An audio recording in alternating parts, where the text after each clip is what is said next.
మొన్న బీజేపీ రాష్ట్ర అధ్యక్షుడు ఆంధ్రప్రదేశ్ ఆయన ఏదో కార్యక్రమం పెట్టారు ఎక్కడ విజయవాడలో. నేను అప్పుడు చెప్పాను, government of Andhra Pradesh, government of Telangana పాస్టర్లకి ముల్లాలకి ప్రజల ట్యాక్సుల డబ్బులు ఎందుకు ఇస్తుంది? ఎందుకు ఇవ్వాలి? వీళ్ళ వల్ల ఏమైనా దమ్మిడి ఉపకారమా? అపకారం తప్ప.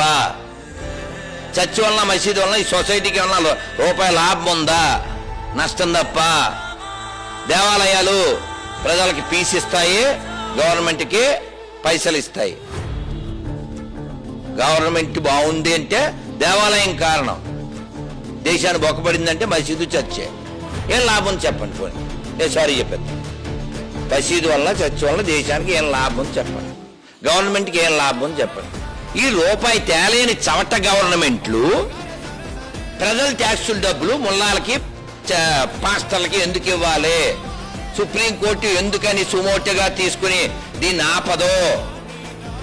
గుళ్ళో మా హుండీ డబ్బులు మింగుతారు, టికెట్లు పెట్టి మమ్మల్ని మింగుతారు.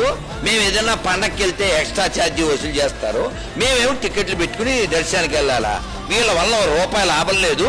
వీడు జెరూసలేంకిను హాజ్కి వెళ్తే బీఓకేకే వీళ్ళకి నువ్వు సబ్సిడీ ఇస్తావా? ఎందుకు ఇవ్వాలి? ఎవడు బాబు సొమ్ము?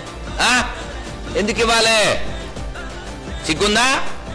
రైతులకి ఫ్రీగా విత్తనాలు, పిల్లలకి పుస్తకాలు, ఈ పొరముకులకి ఎందుకు ఇవ్వాలి? మళ్ళీ సెక్యులరిజం చెప్పు తెగుద్దని అందుకే చెప్పేది నేను. సెక్యులరిజం ఎక్కడుందే? మా గుళ్ళో డబ్బులు ఎత్తుకుపోయినప్పుడు.